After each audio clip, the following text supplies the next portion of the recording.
Hello and welcome back to the Masonic Roundtable, a weekly program where Masons from around the world get together to talk about Masonic news and opinions in a friendly and social manner. As a reminder, the thoughts and opinions expressed here are solely the opinions of the participants and do not represent any Grand Line statements or positions. Make sure you keep your conversations open for the public and on the level. To interact with us, we love seeing you live every Thursday night, Facebook and YouTube land, and the chats are always fun. Remember, we can't get to every chat, but your chat may show up on the show. And if you can't catch us live, catch us on the replay or in your favorite podcasting app.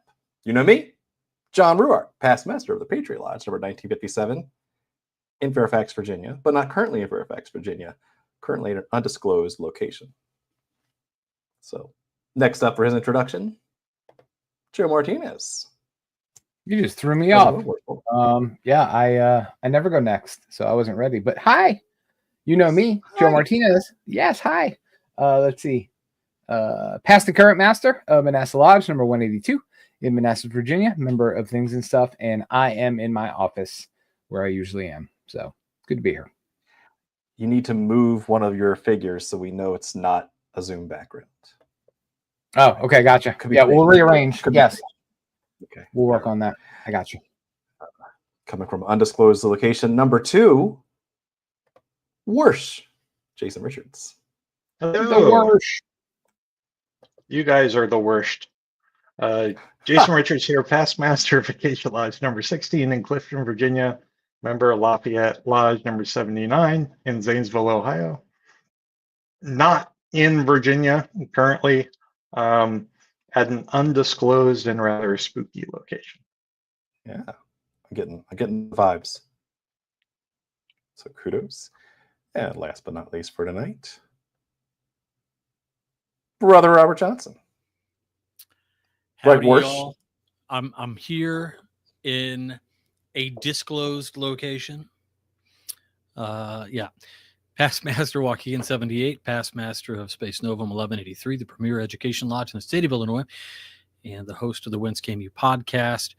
Happy to be here and talk about things and stuff with 3 of my favorite Freemasons in the whole world. So, Joe, if you look just above your computer and slightly to the right. To the left, you mean? No, to your right. I put something on the shelf there the last time I was there. Did you find it?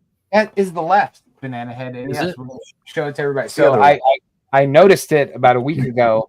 I'm like, what the hell is this? So I have shelving right above my desk, and this is what we had here. It's a strange rabbit statue with a Masonic apron on it. I need details. I need story. I have no idea what the hell is going on right now, but it's very. and now that I know, like I said, it literally. When were you here? Over a month ago. Yep. Yeah. Just noticed it last week. And now he always stares at me when I'm here. So yeah. I have no choice but to look at him. But yeah, I need some story on that. Next time you do that with like bad taxidermy or something like that. It would be really good. feel Do you remember when I could bought update you it. an articulated frog skeleton? Mm-hmm. And then your wife thought I was really weird.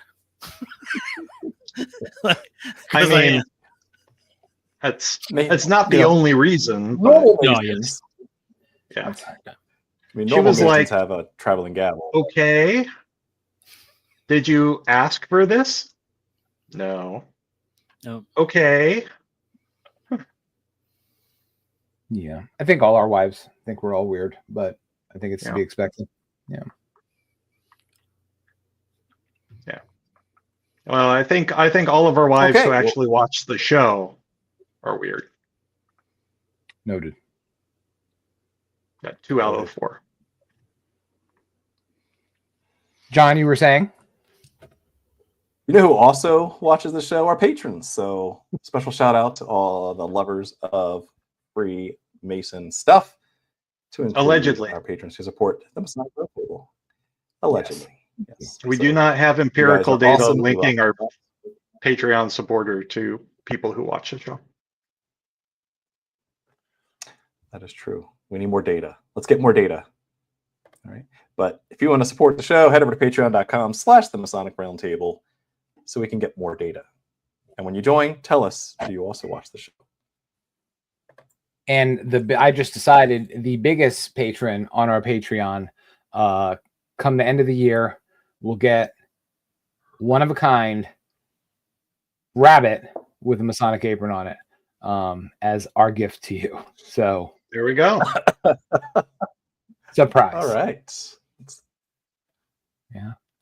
That's hilarious. Yes. Okay. Let's go. And let's transition to everyone's final favorite segment of the show. Tarot card of the week.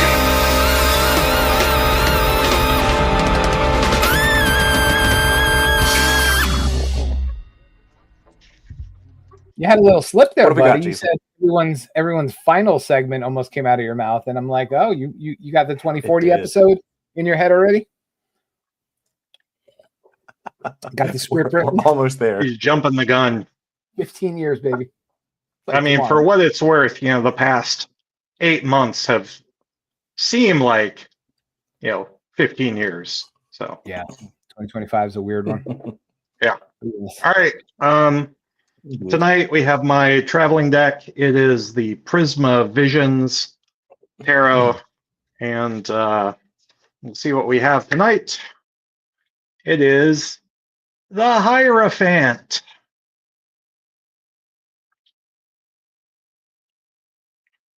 I've had this card come up a couple times recently. So what's it telling you? Well, we're talking about rituals tonight and how we bring mindfulness and solemnity and reverence to our everyday lives. So I think that fits in well with Yeah. the idea of a spiritual mentor and advisor helping guide us. Tradition, ritual, yeah. Mm-hmm. I like it. Yeah, good card. All right. I just shuffled the deck and pulled another card from random. The We were meant to have this card tonight. Yes. I love it. Talk about it. I need clarification. There was a point where Mike Jarzabek was guest editing. He's a past junior grand warden of Massachusetts. If you guys know him, he's an awesome guy. He was guest editing an issue of the Fraternal Review, and in so doing, he's responsible for gathering articles, right? And I think everybody on this show has put together one of these issues before. Some of us never got invited back. Well, yeah, I'm one of them. So, so what was funny was Mike asked me, "Hey, can you do an article for this issue that he was putting together?" It was like kind of punk Freemasonry kind of thing. And he said, "Can you do an article about the Hierophant and Freemasonry?" Mm. And I was like, man, it was so jarring to have to like connect those two things. But ultimately what I ended up doing was I connected it with the idea of higher self, right? Like listening and introspection. And it ended up coming out okay, I thought, but it was definitely something that I had to jump through some hoops for. I think it's an interesting card just in that it kind of does make you have to think outside the box. But I digress. Oh, John's back. Good. You did. Welcome. All right. Well, that's cool. That's interesting because it is tied into the theme of tonight's episode, which is everyday rituals. This is something that I'm really glad Robert brought up as an idea for this week, because upon reflection and getting ready for this episode, I thought there's a lot of little, small, tiny, I would even call them micro rituals that I do.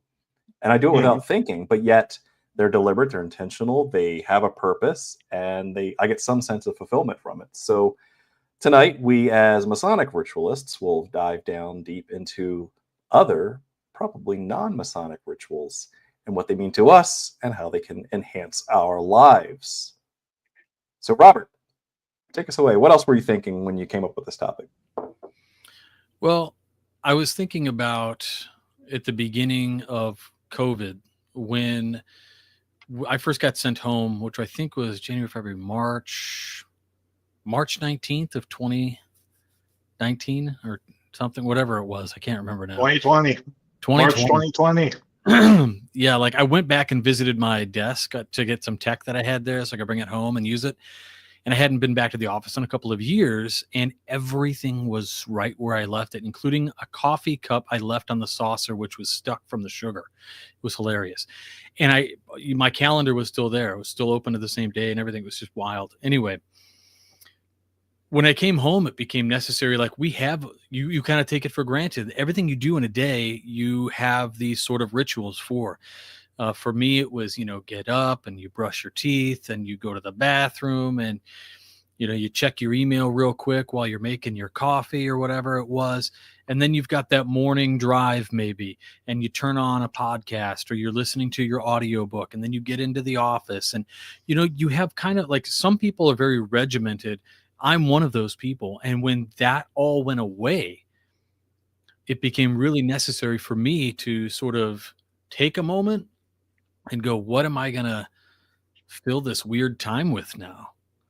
And you start becoming more aware of the things you're doing and what you're spending time on. And I think we all got way more reflective. But something that I thought about was two things, and they both happen to be drink related. But I think for most people probably can identify with morning coffee or even tea preparation. Some people do a French press, right? There's a lot more involved. Every day I go downstairs and I just make a Nespresso pod. But if I'm out of Nespresso, I'm usually making drip or, something else. And there is sort of a ritual to that and how we prepare, and you're being intentional and you're measuring and you're paying attention to what you're doing to get the best thing out of, what you're creating. Even as something like my buddy Spencer Hammond and I, we love absinthe. So there's a whole absinthe preparation. I mean, that's a ritual in and of itself. So there's ritual in everything we do. And it sort of does tie back to Masonry when you think about the way we operate with rituals and how we're supposed to be intentional with them and present with them. And I don't know. It just got me thinking, we're so intentional with Masonry and that ritual. And I think it kind of just bleeds over. Well, and I think too, Robert, 2020, I ended up moving my office, back to, back home. Like you had to kind of recompartmentalize, because all of a sudden the lines between work and not work were completely blurred. Like you didn't have the liminal phase of the commute to establish the boundaries. And so one of the ways that I think we all coped with that blending was to establish rituals as those new non-work boundaries. I'm waiting for somebody in the chat to talk about severance, but it was a weird thing, right? Like, because you have that time to sort of get in the space for work. You're driving and you're thinking like, oh, I've got this account to deal with, or I've got this to do, or I've got to pull this airplane, or, whatever you're doing. And you're kind of putting together your day in your head as you go. And then it was all of a sudden, oh, I can just wake up 45 minutes later, do the same stuff, and then swagger over to the office wearing my pajamas. Right. Yeah. At least on the bottom. On the bottom. Yeah. Right. Pajama bottoms. Yeah. No, I like how the both of you kind of use that triggering event of COVID to talk about this, right? Because for many people that was a big shift in their day-to-day disruption. Yeah, absolutely. But I mean, I like how you tied it back to, every time we talk about ritual, it's pretty much always having to do with Masonry, right? But ritual is not only Masonic and it's not only religious, but I think people in general have a need, like this universal need for ritual, right? So it doesn't matter what culture you're a part of, where you live in the world. Human beings generally like not just order in their lives, which would be a habit more than ritual, right? But they like to ascribe meaning to the things that they do. Kind of like when you were talking about making coffee. Certain acts can seem mundane, but if done ritualistically, they can add that meaning and that rhythm to your life. So, and that's I think it's an important thing to consider. Let me just build on that. Where as fathers of kids, like kids need routines, that's for sure, right? Where you need to have bedtime at the same time every day. You need to have, the same time to get up in the morning for school, especially now that school year started. And so that is just a sequence of actions done in the same way every day. So that way you build the habit, you build the muscle memory, right? You're not getting disrupted like we just talked about, so that everything flows. And you can actually go from like your system 2 thinking of always trying to think, what am I doing, to system 1, like autopilot. Because if you really think about it, all of us today probably brush our teeth and shower and all that in the same way every day, right? Because if you're tired, you just go through the motions because it's muscle memory, and that's routine.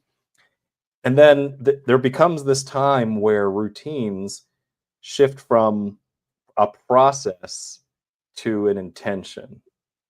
Mm-hmm. I think that's the big takeaway for me is you can deliberately create rituals, but when you actually have a routine as simple as making coffee, but it now becomes with intention, you're savoring it, you're smelling the aroma, right? You're making it more than just a process to get an intended outcome. Then that's where it becomes fun, right? That's where you're going from, I'm just trying to get myself caffeinated, to I'm experiencing this process. Yeah. Yeah, I think that's one of the key elements here is you're touching on this sort of self journey, and it takes an intention to start that. Yes, there is absolutely like you can just go rogue like your kid. Like, I don't know about you guys, but like my son, 2 of my sons, the oldest and second oldest, caffeinate in the morning by just like cracking a Red Bull or a Monster, and they just smash it with just shotgun it. They like legit. Griffin will crack it, bam, and I'm just like, dude, can you enjoy that? Like, and I guess does anyone ever actually enjoy Red Bull though? I used to. I'll when it has vodka, I enjoy the hell out of it. You don't drink it for the taste, generally speaking. Yeah, I'll give you that.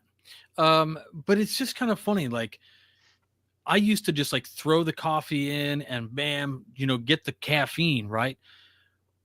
But as I began to become limited because of COVID, I couldn't go places. There, like everything was like, closed, or it just wasn't happening. I was sort of like, I felt forced in a way to rediscover values of things that were already here. Yeah. And so I was like, oh, I guess, and it started with like a blog post on coffee, right? Like, oh, like the temperature of the water actually matters. Mm-hmm. Or, oh, I remember catching this video of Vincent Price making Turkish coffee. And I was like, that's bonkers. Plus, I love Vincent Price. And I was like, I'm going to try that. He had a cooking show. I know. It was awesome. I have since downloaded every What? episode of it. Yeah, it's so good. Yeah, the cooking show. But yeah, no, I think you and Jason both touched on something, and Jason, not that I like praising Jason, but he said something very, very poignant. Where, well, both That of you nobody said, likes the taste of Red Bull. No. What I was going to say was you both touched on it where, and I don't want to keep going back to COVID because, ritual's been around for thousands and thousands of years, right? And just since COVID. Just since COVID is when ritual began. But I think a lot of us started to attach more to it, maybe post-COVID, because rituals mark thresholds in our lives, right? And to your point, like you were talking about it, Jason, where, I don't have that morning commute. And like my ritual when I commuted, to DC was get in the car, be angry for 2 hours and, not enjoy that part of my day. But, but going back to Robert's point, now you can stay home and be angry for 2 hours. Yes, exactly. But I can do it 2 hours later than I did before. But yeah, just that intention of making coffee, which sounds really lame to some people, right? But there absolutely can be ritualistic intent behind that. It does mark a threshold. Hey, this is the start of my day. And for the start of my day, I'm going to, with intention, make a delicious cup of coffee and not drink a Red Bull. So, so I think thresholds are important for us, like Jason was saying. Now I want to actually flip the script too and say that there's also a shift that could go the other way, where we said some routines, if done with intention, can become rituals. There may be rituals that we go through that when they lose their meaning or they become rote memorization or rote execution can become just routine. Right. So the things that come to mind there are married sex. Yeah. Right. It's routine. All right. Terrible. It's Wednesday night. Got all my business socks. It's business Let's time. go. It's business time. Not speaking from experience. Right.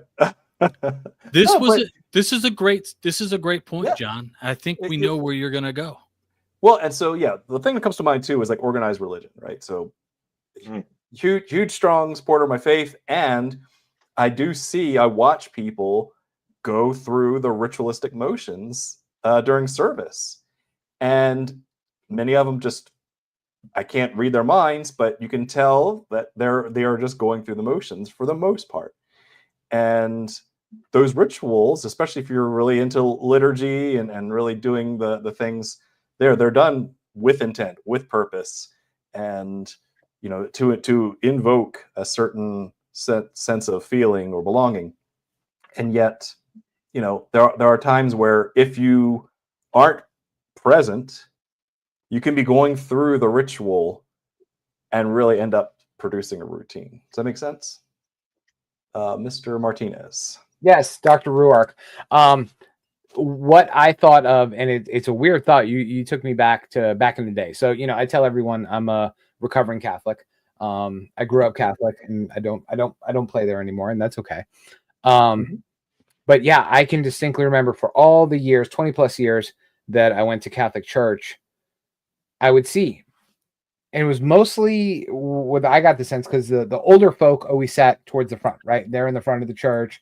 The younger folk usually hung out in the back where they could close their eyes. They're closer to God. So they're closer to meeting God. So they need to be near the front. Yes, and proximity. Exactly. But yeah, that used to always strike me as interesting was we'd see these people. And the only reason why I bring up the Catholic Church is because there is a butt ton of ritual in the Catholic Mass, right? The Mass itself is a very ritualized day, right? There's standing, kneeling, sitting, you all saying the words at the same time and stuff. But to that point, a little light cannibalism and vampirism, thanks to transubstantiation. Yeah, absolutely. Just take it all out of context. That's great. But the point is, there is so much ritual there that most, at least this was my sense, most of the people that were in Mass on any particular Sunday did it out of habit and not for its ritualistic intent, right? Like, oh, I got to say this prayer now, or I got to do this, or I have to kneel now, or I have to do a genuflect, and all the extra things that go along to it. But I think, there was ritual there, but people were not participating. They thought Sure. it was just, okay, I'm here to do this and knock it out and get the checkbox and move on. So Yep. yeah, I think you're right. Just there's a like certain masonry. He said it. There's a certain comfort in ritual. Sure. The problem is when it becomes comfortable to the point of complacency. Right? It's like keeping the wonder. Like when you go to an enter apprentice degree for the 10,000th time, do you still can you still get into the moment and keep the wonder of the ritual? Or how do you rediscover it? Yeah, there was I mean, this is actually a really personal thing for me if we're talking about ritual. So I've had for most of my adult life the ritual of the second I wake up and right before I close my eyes and go to bed, I still do morning prayer and evening prayer, right?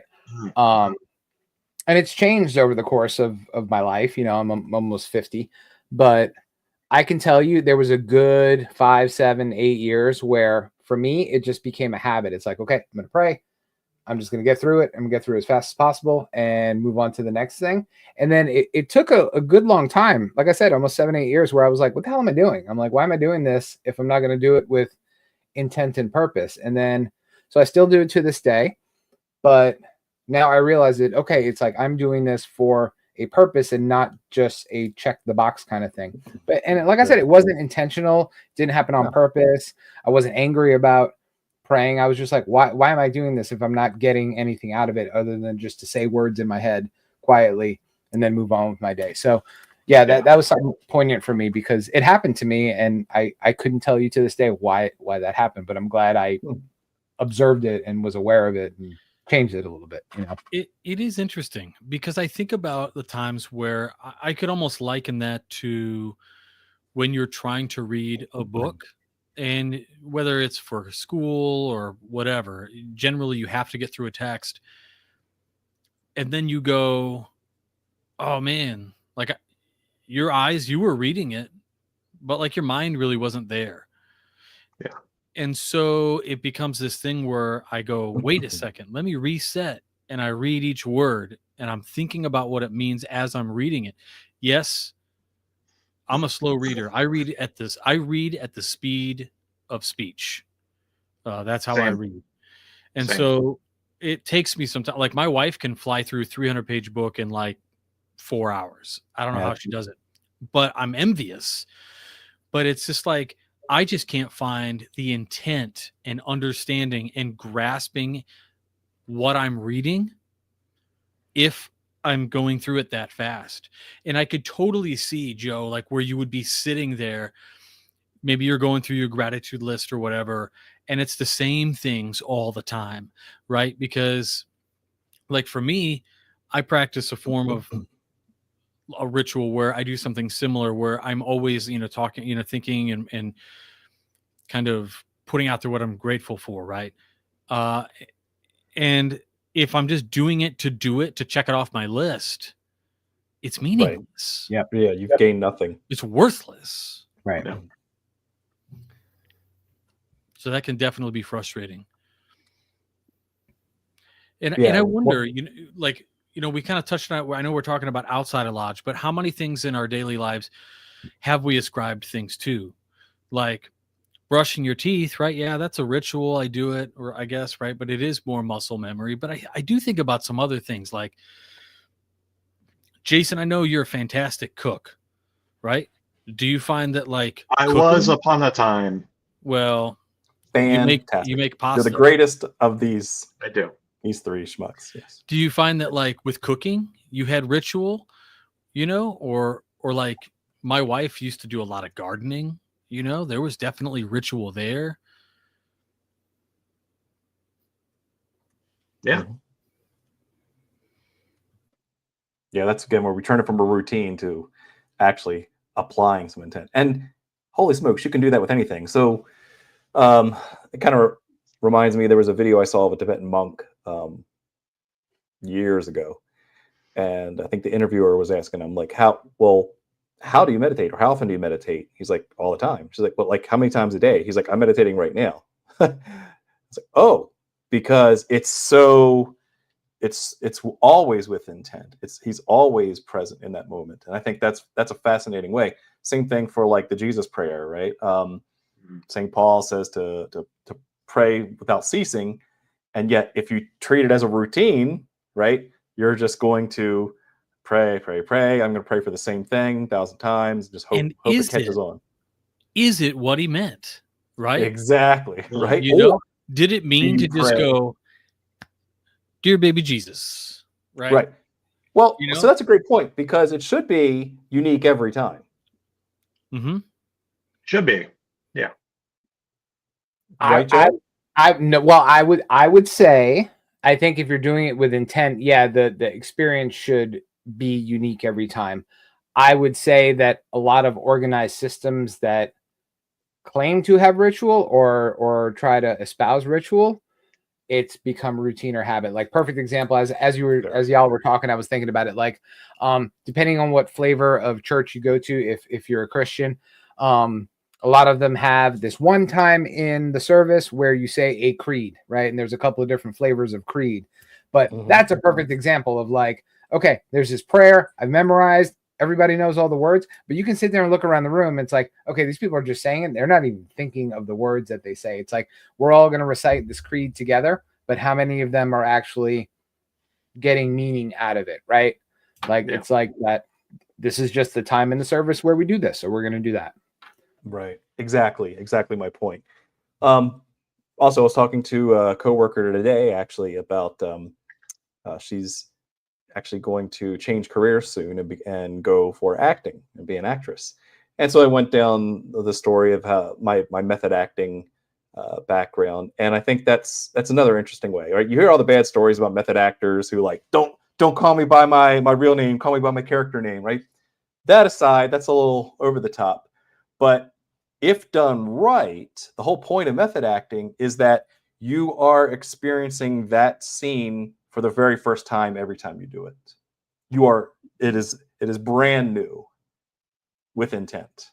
And so it shouldn't, yes, you have to know your lines, you have to memorize your lines, but you should not be saying the same lines the same way every time, or it just becomes rote memorization, instead of with intent, which is a good thing. We don't have rote memorization catechisms in Freemasonry, because that would be bad if we had people memorize things and didn't know the intent of them. Yeah, we joke about that a lot, and I don't want to bring this into the Masonry conversation, but I was in California for MasonicCon, and I saw our dear friend Jamie Paul Lamb, who we've had on the show, and he did a talk, one of his amazing talks, based on stuff that he's written in a book, which is super trippy and super awesome and super interesting. Always bangers. Yep. Always bangers. But he ended his talk with the most interesting, not Jamie way I've ever heard him end a talk before. He was like, basically, to sum this all up, everything I said is great, wonderful, and spooky and amazing. But he ended it with, if you're a Mason, the most important thing you need to do is learn your ritual. Learn your ritual so that you can pull lessons out of it, like memorize your ritual so you can pull lessons out of it, so you can pass it on in the same way that you were taught it, and that you can start to derive meaning from the things that you now have memorized and don't need to work on remembering anymore, because it's part of you now. And I was like, you know what? For all the times we joke about rote memorization, I was like, that's an awesome point. And I had not thought of it that way, but he's 100% spot on. So kudos, Jamie. Well, it's because of we emphasize the idea of like recite it so that we can get you through to the next degree, or recite it so that you can fill the slate for a guy who's getting the degree. And yet I think the guys who know it inside and out, I was at a point in my life, a few years ago, where I was like, yeah, that guy knows it, but man, he goes off script all the time. And then I realized, like, oh, I know it that way too. I know it almost word perfect, almost. And sometimes I go off script a little bit. And it's because rather than stop and try to remember, I just fill in with maybe modern verbiage for a hot second, right? To keep me moving. And I think understanding the ritual in that way aids you and able to do that. And that's what's important, right? It's kind of like in Illinois when a few years ago, probably 10 years ago, they said, hey, here's how you can progress in Masonry. You can progress by returning the catechism in open lodge. You can progress by doing the short form catechism in open lodge. You can progress by doing the long or short form by committee in an adjacent room to the lodge without the pressure of the lodge on you. And as long as the intender or your mentor tells the master he's ready, as long as that happens, you go to the next degree. And also, it could be that maybe you just can't do that. If you can tell us what happened in your own words and what it means, that's also acceptable. And I always thought about that, like, that to me is almost more important. Yeah. I think you just remind me of, and I think we've talked about this before. At least in Virginia, the default way is rote memorization of catechism. It's not provided in a book. It's, you got to meet with your mentor or your catechism coach, and it's mouth to ear, right? There's nothing written. And I think we have talked about this because I think some of you have gotten in trouble for the same. So the few times I was a catechism instructor, people would always ask me, like, what the hell's taking so long? Why are you guys not done yet? Why are we moving on to the next degree? And it's because we probably spent half the time memorizing stuff just to memorize it, but the other half explaining it and talking about it and going in the lodge room and seeing what the hell it means and actually putting into practice or putting into real life the words that we were actually saying. Oh, here's where you were when you did this, or this is what this means, or here are these pillars, that kind of stuff. And I used to get ragged on it all the time, by the old grumpies. But every out of the few candidates I had, they were always like, yeah, I know what everything means now. This is cool. Like, I got the words memorized, but now I can see what it means or see where it came from or see where it was. So yeah, it did take a little bit longer, which, is very anathema to getting people through the degrees as fast as possible. But I think it's a more rewarding experience if you have the time for it, But the old people still hated it. So. Yeah. All right. So, what are some everyday rituals that you've either created, or what are some rituals you used to have that you've demoted? And let's skip over the whole COVID conversation. Has there ever been a time where you have said, I need to deliberately change something, and I'm going to try to, with intent, do something different? Yep. What comes to mind? So I can think of 3 rituals that I have that for me are ritualistic and not habit.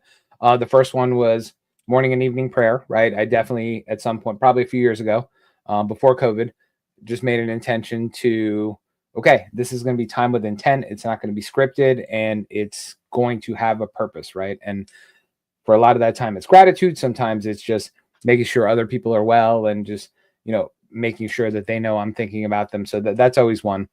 One thing I started, I think it was after COVID, actually, when I started working from home all the time, was having a 3-task list. So after I've done my ritual of coffee and I've done my morning prayer and I've washed my butt and all that stuff, before I actually sit down and start doing the work, I write down the 3 most important things that I need to do that day, whether it's work related or family related or something. It's like, okay, here's my top 3. I got to get them done today. It's got to be done.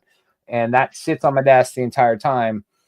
And my day's not over until those 3 things are done. So a lot of times from Monday to Friday and stuff, they're work related tasks, right? But one that the last one that I can say for me is definitely ritualistic is I find it hard, especially during the workday, to have quiet time for contemplation or meditation or whatever you want to call it, right? But True. I do start to carve out, and I even put this on my work calendar. It's like 15 minutes, Joe's out of office or Joe's unavailable. So I try to have 15 minutes of just quiet contemplation time, right? Where I'm not looking at work, I'm not farting around with YouTube videos, I'm not doing whatever. And it's just quiet contemplation time for me. But I have to schedule it. So for me, that's Yes, where I'm a believer of that. Yeah. So if I don't schedule it, it's not getting done that day, right? Or if I don't carve out space in my day. And I think that's kind of where we're going with this. And we've said it without saying it, is that the difference between ritual and habit and routine is that the ritual makes that time sacred, for lack of a better term, right? It's no longer profane time. It's now sacred time. And it can be something as, like I said, as mundane as making your coffee that morning. But if that time is sacred to you, it's got meaning and intent and import, right? And it helps to break up the parts of your day or build thresholds. So those are my three. How about you, Jason? Yeah, so for me, I think one of my rituals is drawing a daily tarot card, just for reflection. Do that in the morning. Another ritual I have is I make Rory's lunch for school. And so that's something I do every morning. It's like that is the thing I do before starting my workday. You know, that's fascinating, because I'm going to build on that. There's a Stoic quote that, you know, basically says, like, when you tuck your kid in at night, you know, imagine that he's not there the next morning. So, and not to be macabre, but actually to say, why aren't we living in this moment and appreciating every single minute that we have with our children? And I literally take that to heart.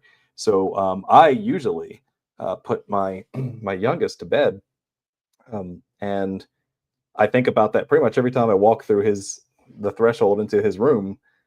I think about that. It's like, I get to do this. Not that I have to do this. Not that I have to do bedtime. I get to do bedtime. Yeah. And that mind shift changes everything. Even if he's being a little turd, like, I can still say, I get to do this, and instead of missing it, right? So yeah, I really like that, because it's with intention. I think about when you mentioned that. So this month, it's just weird the way this lined up. I just finished editing the month for the Lyceum, or it's the Grand Lodge Illinois Education Magazine. And one of the guys who's on our committee always writes such a good, purposeful piece. His name is Chad Lasik. Chad wrote a piece this month called Whence Came Relief. So our theme this month was for relief. And one of the things that he talked about in the article, among other things, a fantastic article, please read it when it comes out. He kind of mentioned that Stoic idea that we have so much stuff, and that when that stuff gets taken away, rather than be sad for having lost that stuff, be happy that you had it at all. I love it. And Absolutely. for the time that you had it. And for greater context, read the article. It makes so much sense for the idea of this topic of relief. But it was just so weird. I just read it this afternoon, and the way you were talking about that just now hit home.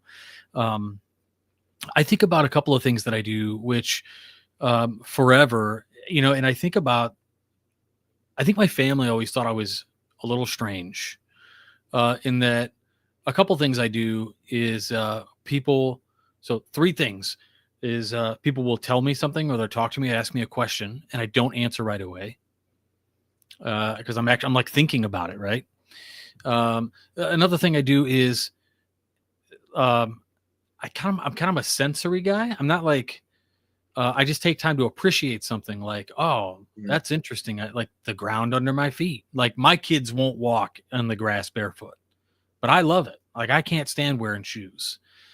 Or like putting your hand, like, I'll walk by trees and I reach up and I feel leaves, you know, like I do things like that, or I'll smell like leaves and stuff. I just like to sort of feel like I'm part of the earth, You know what I mean? It's like maybe there's some sort of like cognizant thing that my brain is doing to like move away from disassociations or things, but it's just a weird thing that I've developed over time that it's kind of a ritual, right? Like I walk by and I gotta, touch the tree, or people always say, take time to smell the roses. Like it's a cliche phrase, but you should do that. You should do those things. To literally do that. Exactly. There's nothing wrong with it. And in fact, what are you going to do? I mean, are you just going to like go through life and think about the best experiences you had your entire life and think, oh, that one time I did drugs was crazy, or that one time I got super wasted was crazy, or that one roller coaster? But what about small things that aren't like, crazy, right? What about that time? Like, holy cow, this is so stupid, but every spring, my wife planted these lilac bushes on the side of the house, and every spring I get out of my car and I start walking up to the house and I just stop because it's overwhelming. It smells so awesome. And I'm like, holy cow, this is awesome. And every time I come in the house, I'm like, man, those bushes smell great. And she's like, thanks. She takes care of all the cool plants and stuff. And it's just, I don't know, just taking time, the ritual of taking time to appreciate moments, which I think is, across the board, everything you guys have been talking about. Yeah, I think just to kind of put a bow on this is like, as we're having this conversation, the follow-on question has why? Why do we have rituals? Why do we assign meaning to certain things? What is it about the human condition that we feel comfort in these rituals? So I try to think back on like the psychology behind doing rituals. So we've gone like for what they are into like why we do it in the first place. I believe a lot of it starts with predictability. There is comfort in the known. There is comfort in structure, and there is at least the appearance of control. Right? Well, I don't know, but I don't know if it's control. I like what you said, but I think when we're talking about ritual, I think, and Jason talked about this quite a bit too. Life is weird and unpredictable, right? Like we know folks that jobs change very, very quickly. There's news that just shocks the crap out of us all the time. People's healths will shift at the drop of a hat. And I think ritual offers a fixed point, right? In spite of all the weird, chaotic crap that's happening, right? So, at this time in this place, there is a centering, grounding moment, like RJ was talking about walking on the grass. Those are grounding moments for us, right? In a world that's just spiraling and weird, and just weird crap happens all the time, and we can't control it. Yeah. And for me, also, one thing, there was a short period of time where I was really like nerding out on church liturgy, like why do they do it and when do they do it at certain times of the day and that kind of stuff, and all these different systems and methods that are out there. And yeah, I think, like you said, there's comfort in that as well. And for me, what I found fascinating was that some of the stuff links back. It like connects me to a tradition. It's something that was created before me and will hopefully outlive me. But I can like hold on to that roller coaster for a little period of time. I think also same thing with Mason. This whole thing, like we haven't really mentioned it, but I think there are people out there that probably are like, yeah, why aren't you mentioning like Japanese tea ritual and things, right? Yeah. It's wild, right? When you talk about something that's super old and connects to a tradition that comes forward and will outlive us. And it got me thinking about, we talked about being present and connecting with people. And that's really cool. But like, what's routine about that? I'm left thinking about times when you're doing something outside of lodge that could be considered kind of ritualistic, and you're doing it with a friend. And those, it's almost twofold, kind of a feel good, because you're doing it, like if you're doing like an absinthe pour, right? Your friend like knows he's turning the drip on, and you've got the sugar, and you got your like whatever it is. It's almost there's so many things that we're doing ritualistically with other people as well, not just alone. So I think those add tremendous value. Somebody in the chat earlier had said something about doing like rituals with other folks, and I think it just extends outside of the lodge as well, which, I mean, obviously, but sorry. Agreed. I was trying to see if I could find that and bring that up. Yeah. All right. Well, we are about time for the final question. So let's talk about it. Final question. I was debating on, we're looking ahead, and if you were to create ritual leading into the new thing, like what the next quarter or the end of the year, but I'm gonna go a different route. If you have a friend who's reaching out to you for some counsel, some suggestions, and they are interested in creating a ritual, doesn't have to be brand new, but just they want some sort of order and comfort in their lives. Which one or ones would you recommend to them based on something you do, something you think that works well for others? What are some high impact, easy to pick up rituals that you would probably recommend as a friend to them? I'm leaving it wide open because it could be anything from deliberately making coffee to, doing a lesser banishing ritual, right? And everywhere in between. So, yeah, what do you think? What would you recommend to someone who's looking to improve themselves in some way? What are some good rituals you would recommend?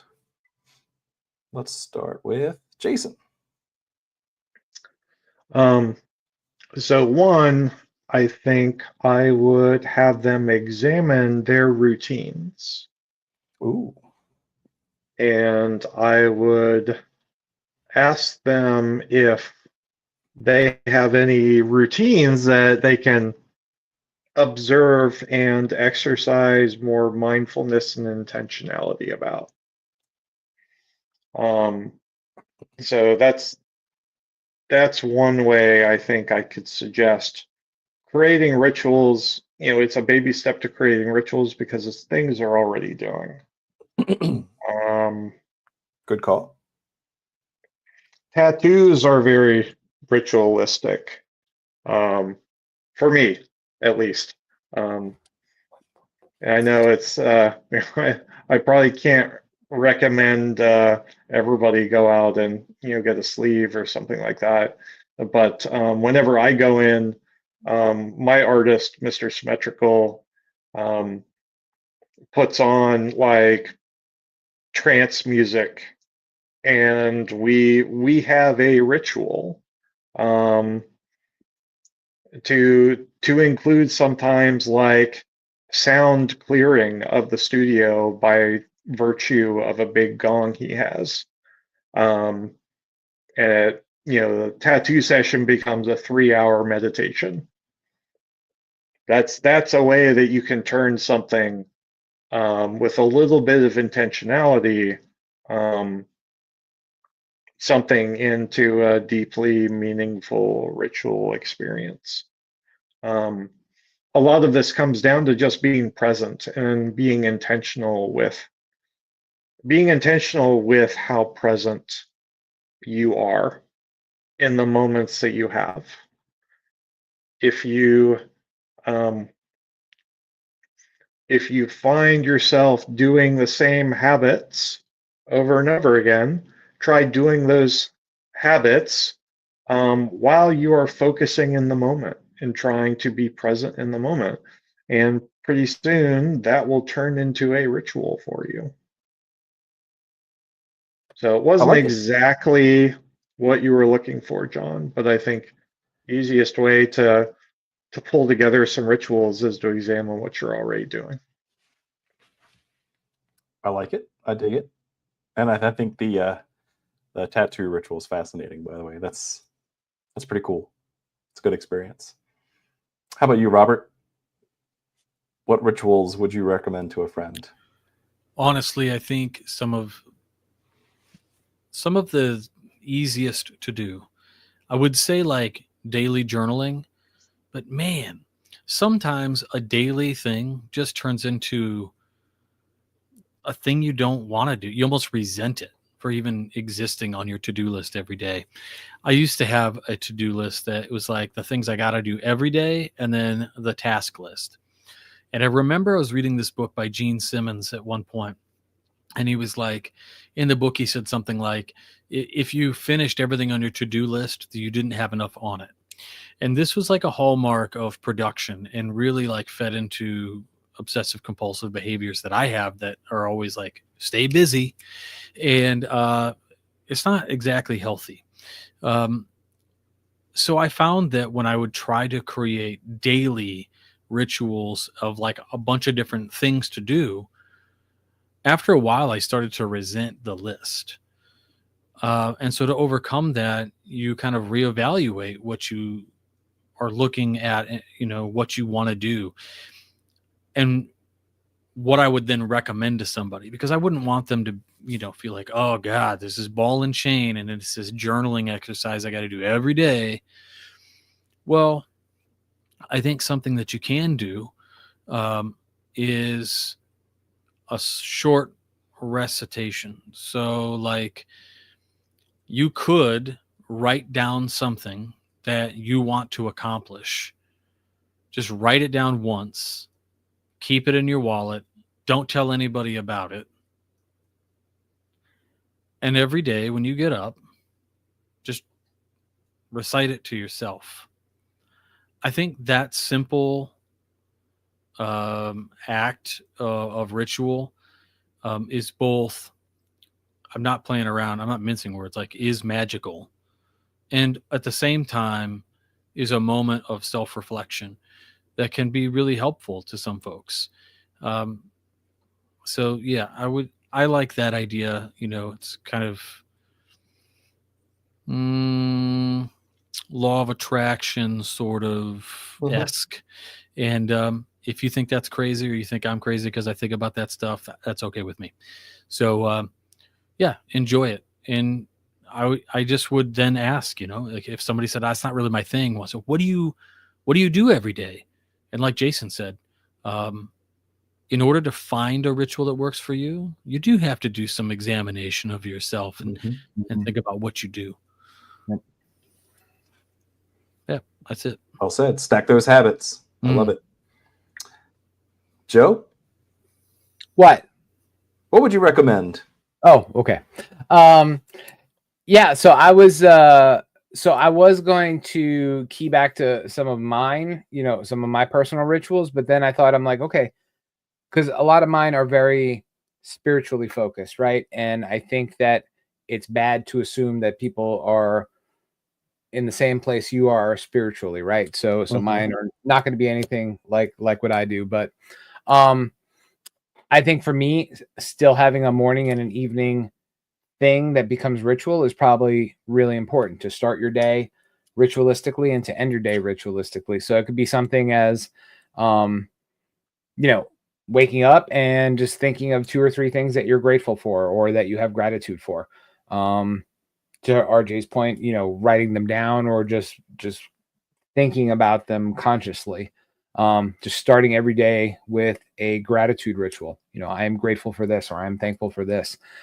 Just start the day positively, right? And that can impact the rest of your day. And then the other side of that coin would be, ending your day by calming down your mind, right? Because we're all, no matter what we do for a living or how big our families are, we are all crazy throughout the day, while the sun is up to when it goes down. So I would say, something that can become a really important ritual for folks is having like a digital sunset, right? Putting your phone down, 30 minutes or 20 minutes before you go to bed, and doing something else, having reflection time or or something that takes you away from, this doom scrolling at 3 a.m. when we're still up. Just separating ourselves from that part of our lives and just having some quiet time to yourself. So, like a morning gratitude, which is easy to do, right? And it doesn't require you to pray or recite stuff. And then again, like at the end of the day, just putting away the technology, because we all use it all damn day long, and just having that stillness in your own mind. And to Jason's point, I think he said it, try to figure out who you are. So that's probably a good way to begin and end the day. So that's what I would recommend. Nice. Even though you stole mine.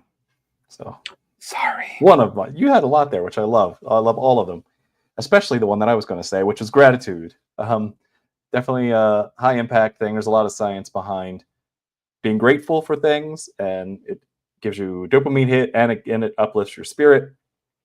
So definitely, if they're not doing any sort of gratitude ritual, it's an easy thing to do. Beginning of the day, end of the day, middle of the day, doesn't really matter, as long as it gets it done. And then so I had a backup one, and I just forgot it. So you know what? That's where I'm gonna stop. So with that, I want to thank you all very much for watching. We'll see you with your next ritual here next Thursday. I keep searching for more light. Have a good night. Wow. That's good.